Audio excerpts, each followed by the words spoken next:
बच्चों, कैसे हैं आप मेरे प्यारे बच्चों।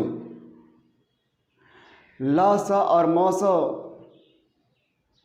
जो टॉपिक है आपके हर कंपटीशन में, चाहे आप राष्ट्रीय आयोग्यता आधारित छात्रवृत्ति परीक्षा दें, नवोदय विद्यालय प्रवेश परीक्षा दे रहे हों, या वनडे एग्ज़ाम जैसे टेट, पेट, एसएससी, आरआरबी दे रहे हों, उसके लिए बहुत ही इम्पॉर्टेंट है। तो आइए प्यारे बच्चों, हम लोग ल स और म स को अच्छे से समझते हैं और इनको किन किन विधियों से निकाल सकते हैं, हम सब आज सीख लेते हैं। प्यारे बच्चों, ल स को हम लघुत्तम समापवर्ती कहते हैं। इसका नाम ही अलग है। लघुत्तम मतलब छोटा, समान अपवर्त सबसे छोटा, समान अपवर्त लघुत्तम समापवर्त होता है। उसी तरह से बच्चों, महत्तम मतलब सबसे बड़ा, समा मतलब समान, अपवर्तक सबसे बड़ा समान अपवर्तक होता है, वो महत्तम समापवर्तक कहलाता है। तो दोनों का नाम ही अलग है। प्रश्न को अच्छे से पढ़ें। समापवर्त और समापवर्तक। ल स में समापवर्त है और म स में समापवर्तक है। तो आइए बच्चों समझते हैं ल स। ल स को बच्चों हम इंग्लिश में LCM कहते हैं, जिसको हम लीस्ट कॉमन मल्टीपल कहते हैं। लीस्ट का मतलब सबसे छोटा, कॉमन का मतलब उभयनिष्ठ अर्थात समान, मल्टीपल मतलब उसका अपवर्त यानी पहाड़ा। तो सबसे छोटा सार्वनिष्ठ यानी कॉमन, अपवर्त यानी मल्टीपल ही क्या कहलाता है? ल स कहलाता है। दो या दो से अधिक संख्याओं का। तो दो या दो से अधिक संख्याओं का जो ल स है, उनका छोटा से छोटा, सबसे छोटा का ये समान अपवर्त ही होता है या समान पहाड़ा होता है। तो आइए हम समझते हैं। जैसे 12 और 18 का ल स निकालना है। परिभाषा क्या कहता है कि 12 के अपवर्त क्या हैं, इसे देखें, और 18 के अपवर्त क्या हैं। फटाफट अपवर्त को सोचिए। और अपवर्त होता है मल्टीपल, मल्टीपल मतलब होता है पहाड़े। तो 12 के क्या होता है? 12 के 12, 12 दूना 24, 36, 12 चौका 48, 12 पच्चीस 60, 12 छः 72, ऐसे और आगे तक। 18 के क्या होगा? 18 के 18, 18 दूना 36, 18 तीन 54, 18 चौक 72, ऐसे और भी इसके अपवर्त होंगे। तो प्यारे बच्चों, ये दोनों के जो अपवर्त हैं, दोनों के जो पहाड़े हैं अर्थात मल्टीपल्स हैं, दोनों एक जैसे कहाँ हैं? समान देखना है, कॉमन देखना है। तो दोनों में एक जैसे अर्थात कॉमन यहाँ पे हो रहा है, यहाँ पे हो रहा है, ऐसे आगे और भी हो सकता है। लेकिन ये कहता है लघुत्तम समापवर्त, सबसे छोटा, छोटा से छोटा समान अपवर्त। ये अपवर्त ही है, तो समान अपवर्त में सबसे छोटा क्या है बच्चों? 36 है। तो 36 हमारा ही क्या हो जाएगा बच्चों? ल स हो जाएगा। इस तरह से हम लोगों ने ल स को परिभाषा से निकालना सीख लिया है। आगे आते हैं। महत्तम समापवर्तक क्या है? दो या अधिक संख्याओं का सबसे बड़ा सारणिष्ठ अर्थात कॉमन अपवर्तक अर्थात गुणनखंड ही उनका म स कहलाता है। तो गुणनखंड की बात है यहाँ पर, वहाँ मल्टीपल की बात है और यहाँ पर फैक्टर की बात है, हाईएस्ट कॉमन फैक्टर। तो 12 का आप गुणनखंड लिखें, 12 के अपवर्तक लिखें। अपवर्तक मतलब गुणनखंड बेटा। और 18 के अपवर्तक क्या होता है बेटा? गुणनखंड होता है, फैक्टर होता है। तो 12 का फैक्टर, 12 1 से कटेगा, 2 से कटेगा, 3 से कटेगा, 4 से कटेगा, 6 से कटेगा, 12 से कटेगा। 18 1 से कटेगा, 2 से कटेगा, 3 से कटेगा, और 6 से कटेगा, 9 से कटेगा और 18 से कटेगा। ये सारे के सारे इनके गुणनखंड हैं या अपवर्तक हैं। इनको हम कहते हैं कि ये सारे डिवाइजर हैं जो 12 को और 18 को डिवाइड कर सकते हैं। इन सभी डिवीजन में, इन सभी फैक्टर्स में हाईएस्ट क्या है? हाईएस्ट कॉमन फैक्टर, यानी हम हाईएस्ट इसमें देखेंगे सबसे बड़ा कौन सा गुणनखंड है। तो सबसे बड़ा गुणनखंड यानी अपवर्तक ही हो जाएगा 900। तो ये देखिए, एक एक समान है, 2 भी समान है, 3 भी समान है, 6 भी समान है। सभी समान गुणनखंडों में सबसे बड़ा गुणनखंड 6 है, इसलिए ये क्या हो गया? 900 हो गया। तो हाईएस्ट कॉमन फैक्टर गुणनखंड, यहाँ पर क्या है? लीस्ट कॉमन मल्टीपल यानी अपवर्त पहाड़े। तो दोनों में ये डिफरेंस है। इन दोनों को हम निकालने की विभिन्न विधियां सीखेंगे। पहली विधि तो परिभाषा से ही स्पष्ट है। दूसरी विधि हम करते हैं अभाज्य गुणनखंड विधि। अभाज्य गुणनखंड विधि, अभाज्य गुणनखंड विधि। अभाज्य गुणनखंड दोनों संख्याओं का हम कर लेंगे। 18 और 12 के हम अभाज्य गुणनखंड कर लेते हैं। यहाँ साइड में देखिए, मैं अभाज्य गुणनखंड करता हूँ। 12 के लिए अभाज्य गुणनखंड कर लिया जाए तो 2 से काटेंगे कितना आएगा? 6 आएगा। आधा कर देंगे, 2 से काटेंगे तो, फिर 2 से काटेंगे इसका आधा 3 हो गया। अब फिर 3 से काटेंगे तो क्या हो जाएगा? 1 हो जाएगा। ये हो गया 12 के अभाज्य गुणनखंड। 18 के अभाज्य गुणनखंड करिए, इसे 2 से काटेंगे तो 9 हो जाएगा। आधा करेंगे, फिर 3 से काटेंगे तो यहाँ 3 बार में जाएगा, फिर 3 से काटेंगे तो 1 बार जाएगा।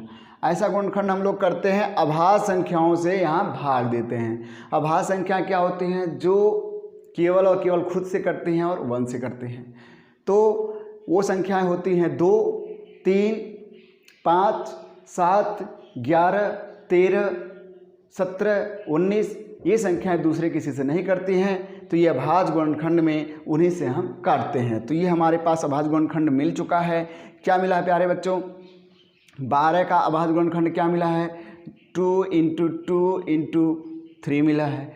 और 18 के अभाज्य गुणनखंड क्या मिले हैं? 2 × 3 × 3 मिला है। तो प्यारे बच्चों, इसमें करना क्या है?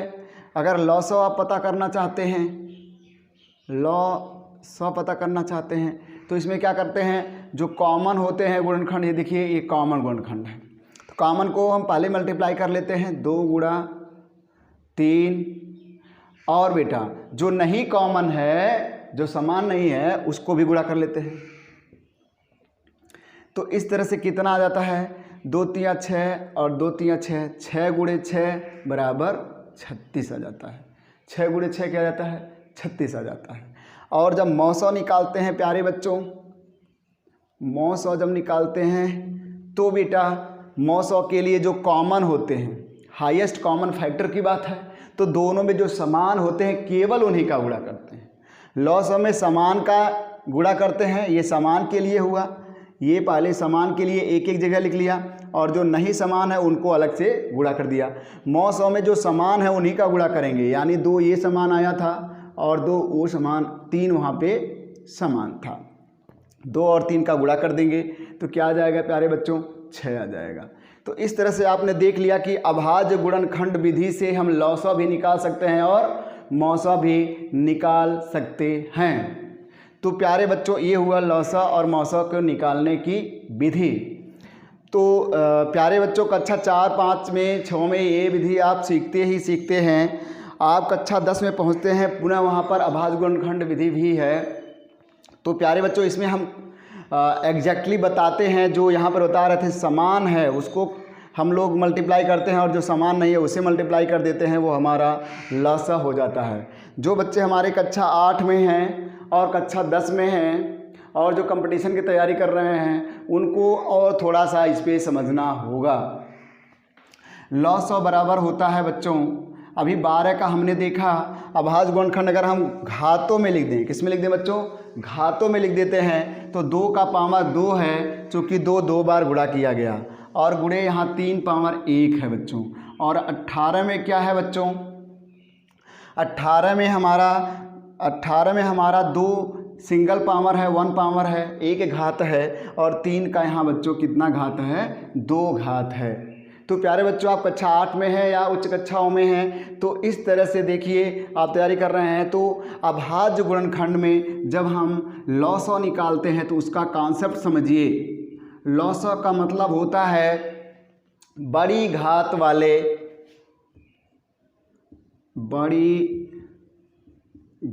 वाले अभाज्य गुणनखंडों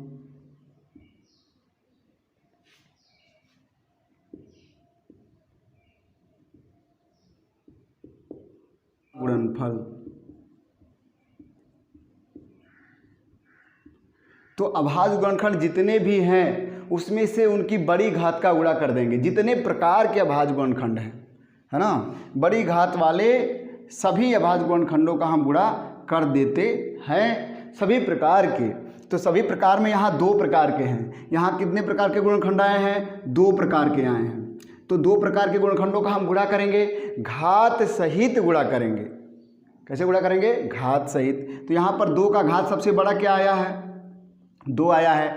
3 का घात सबसे बड़ा क्या आया है? 2 आया है। अब इसको गुणा करेंगे तो हो जाएगा 4 × 9 = 36। प्यारे बच्चों, इसको अच्छे से समझ लें कि लॉसॉ निकालने के लिए अभाज्य गुणनखंडों में जितने प्रकार के अभाज्य गुणनखंड आए हुए हैं, सभी प्रकार के गुणनखंडों का तो गुणा करना ही है उनके बड़े घातों के साथ। और मौसॉ के लिए क्या करेंगे? मौसॉ के लिए बच्चों, ये हमारी बड़ी घात थी, गुणा कर दिया। और मौसॉ के लिए जितने भी प्रकार के अभाज्य गुणनखंड आए हैं, यहाँ 2 ही प्रकार के हैं, कभी कभी 5 भी आ सकता है, 7 भी। तो जितने प्रकार के अभाज्य गुणनखंड आए हैं सबका तो गुणा करना है, और सबसे छोटी घात के साथ। तो सबसे छोटी घात यहाँ पर क्या मिल रही है बच्चों? 1 मिल रही है, और 3 पर हमारे 1 मिल रही है, 6 हुआ। तो क्या हुआ? सभी प्रकार के अभाज्य गुणनखंडों का छोटी घात के साथ गुणा कर देते हैं। इस तरह से हमको लॉसॉ और मौसॉ मिल जाता है। तो ये बच्चों रही अभाज्य गुणनखंड विधि। और इस पर देखिए प्रश्न कैसे आते हैं, अभाज्य गुणनखंड पर भी प्रश्न आ जाते हैं। इसे आप स्क्रीनशॉट ले लें, हम मिटाते हैं इसको।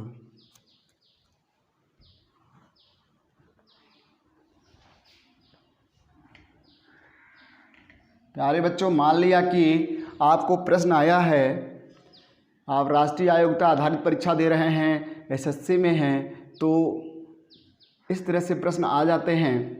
यदि 2 संख्याओं कौन सी संख्या ली जाए? ए तथा बी के अभाज्य गुणनखंड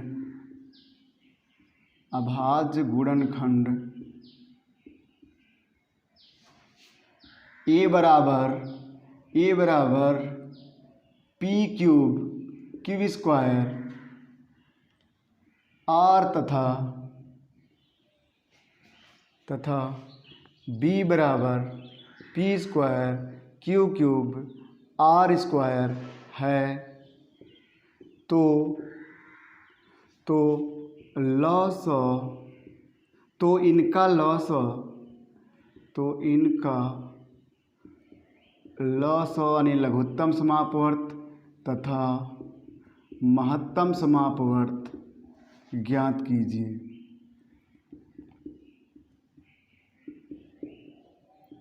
यहाँ तक कि बच्चों अध्यापक की जो सिलेक्शन परीक्षा TGT होती है उसमें भी ऐसे प्रश्न आ सकते हैं।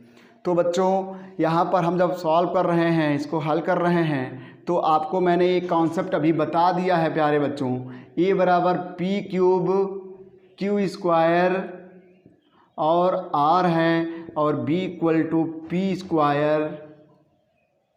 p का वर्ग और q का घन है और r का वर्ग है। अब बच्चों आपको अभी अभाज्य गुणनखंड विधि मैंने बताया है, और उसमें बताया है लॉसॉ के लिए। लॉसॉ के लिए क्या करना है बच्चों? आप लॉसॉ निकाल रहे हैं, तो मैंने कहा सभी प्रकार के अभाज्य गुणनखंडों का उनके बड़ी घात सहित गुणा कर देंगे। सभी प्रकार में यहाँ कितने प्रकार के गुणनखंड हैं? 3 प्रकार के। कौन? P Q R. तो पी गुणे क्यू गुणे आर तो करना है उनके बड़ी घात के साथ। तो पी का बड़ी घात क्या है बच्चों? ये है। क्यू का बड़ी घात क्या है? ए है। आर का बड़ी घात क्या है? ए है। तो प्यारे बच्चों हम लोगों ने गुणा किया, यहाँ पे घात सही तो यहाँ पे 3 घात लगाएंगे, यहाँ पर भी 3 घात लगाएंगे, आर पर 2 घात लगाएंगे। तो बच्चों लॉसा निकल के आएगा P cube Q cube R square. और मौसा बच्चों निकल के क्या आएगा? बच्चों कंपटीशन में इस तरह से क्वेश्चन आ जाए और मौसा निकालना रहे तो आपको क्या करना है? आपको बताया गया मौसा निकालने के लिए सभी प्रकार के है ना उन गुणनखंडों का हम गुणा करेंगे जो कॉमन हो दोनों में और छोटी घात वाले हों। कौन से? छोटी घात वाले कॉमन जो हैं। तो यहाँ पर छोटी घात में कौन कौन मिलेगा बच्चों? छोटी घात में पी स्क्वायर मिल रहा है बच्चों। क्या मिल रहा है? पी स्क्वायर मिल रहा है। और छोटी घात में क्यू स्क्वायर मिल रहा है बच्चों और आर मिल रहा है बच्चों। तो क्या मिल जाएगा? P square Q square R हो गया। तो ये हमारा लॉसा भी निकल गया और मौसा भी निकल गया है। तो जब आपको अभाज्य गुणनखंड दिया हो या अभाज्य गुणनखंड से कर रहे हों तो मौसा के लिए जो दोनों में शामिल है उनका गुणा कर दीजिए और लॉसा के लिए जो दोनों में कॉमन है उसे लेंगे और जो नहीं कॉमन है उसे गुणा कर देंगे। तो यह भाग विधि।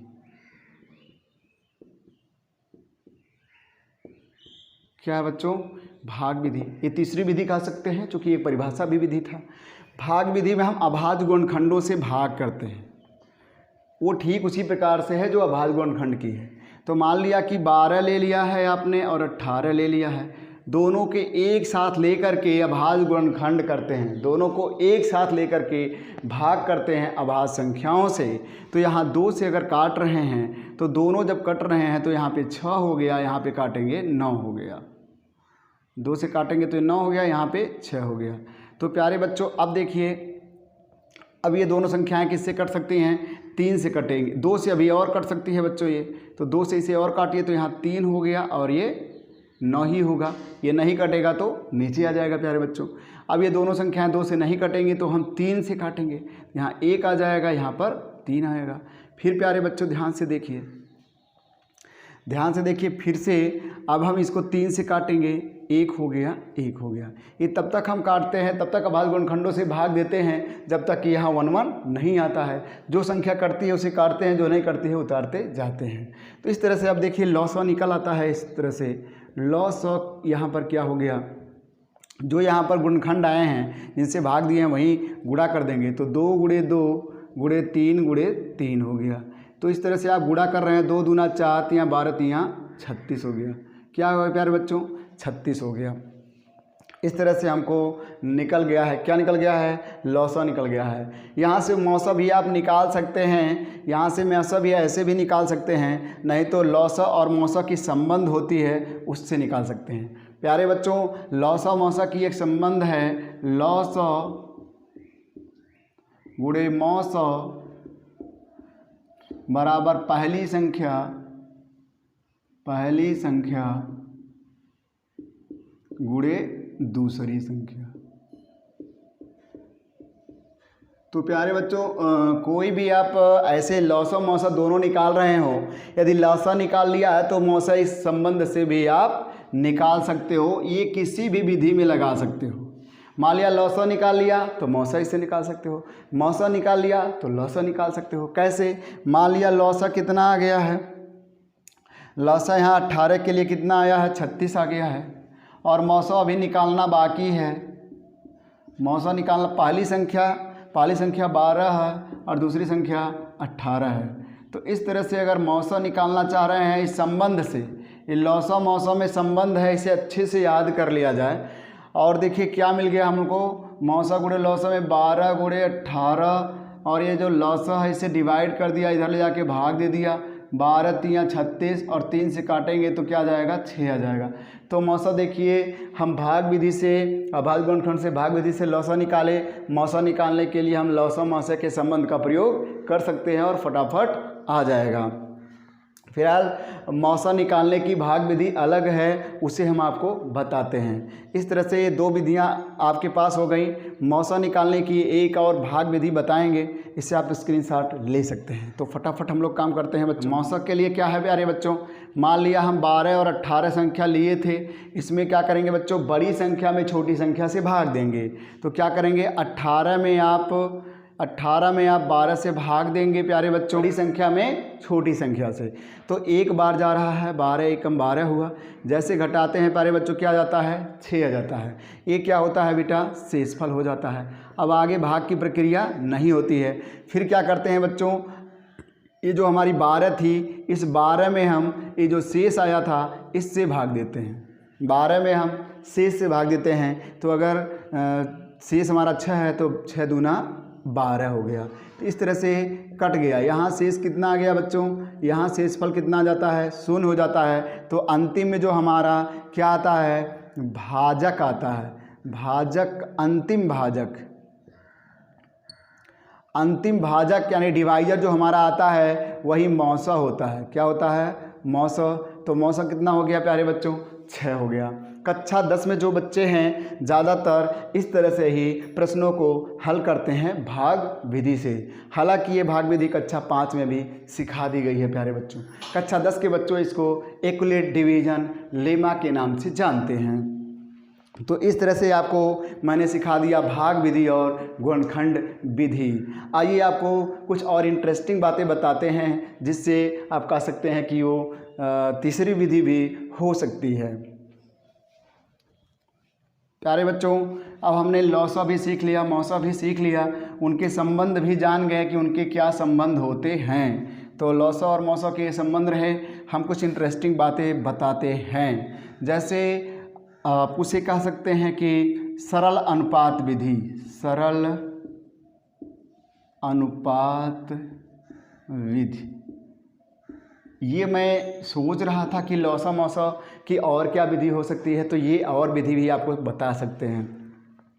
जैसे मान लिया कि 18 और 12 आपने लिया है, 12 और 18 को किससे आप काट सकते हैं बच्चों, 2 से काट सकते हैं, 3 से काट सकते हैं, 6 से काट सकते हैं। तो आप इसे काटिए और सरल अनुपात लाइए, छोटा से छोटा जो सरल अनुपात ये भिन्न का होगा।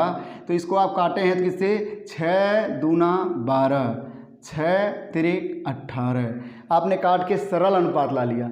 आप 2-3 स्टेप में भी ला सकते हैं। अब क्या करना है बेटा, लौसों के लिए क्रॉस गुणा कर दीजिए। क्रॉस गुणा मतलब होता है तिर्यक गुणा। इसको यहाँ और इसको यहाँ गुणा करेंगे तो क्या मिल जाएगा, 12 गुणे 3 मिलेगा, या कह सकते हैं 18 गुणे 2 मिलेगा। चाहे इसका इसमें गुणा किया, चाहे इसका इसमें, आपका हो जाएगा लसा हो जाएगा। क्या हो जाएगा प्यारे बच्चों, लसा हो जाएगा।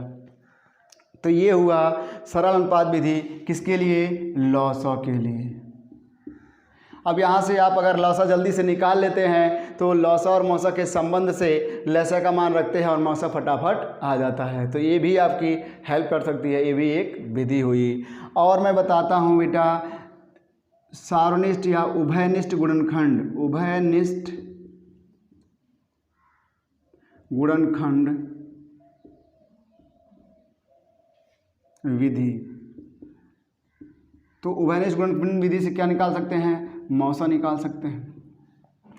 आपको क्या करना है बेटा, 18 लेना है और 12 लेना है या कोई भी संख्या लेनी है। ऐसे आप प्लस करके या कामा करके लिख देंगे, प्लस करके या 12 करके बच्चों लिख देंगे। और कक्षा 8 में पढ़ रहे हैं तो आप गुणनखंड करना जानते हैं, कॉमन लेना जानते हैं। अब बच्चों ध्यान से देखिए, ये जो हमारा पद है 12 और 18, तो इसमें क्या कॉमन हो सकता है, दोनों में क्या कॉमन हो सकता है, दिमाग लगाइए। 2 कॉमन लीजिए, 3 कॉमन लीजिए, 6 कॉमन लीजिए, जब तक कॉमन लेना है लीजिए। जैसे फैक्टराइज करते हैं तो यहाँ बच्चों 6 कॉमन लेंगे, यहाँ पे क्या बच जाएगा, 3 बच जाएगा, सॉरी यहाँ पर 6 दूना 12 हो जाएगा और 6 तिरिक 18 हो गया।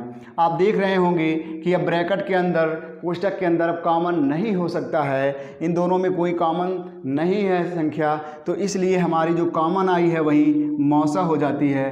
अतः आप कहेंगे कि जो मौसा आ गई है वो क्या आ जाएगी, 6 आ जाएगी। इस तरह से बच्चों आपको मैंने आज लगभग 4 विधियां बता दिया लॉस और मौस निकालने की। तो प्यारे बच्चों, ये कैसा लगा आपको बताइए।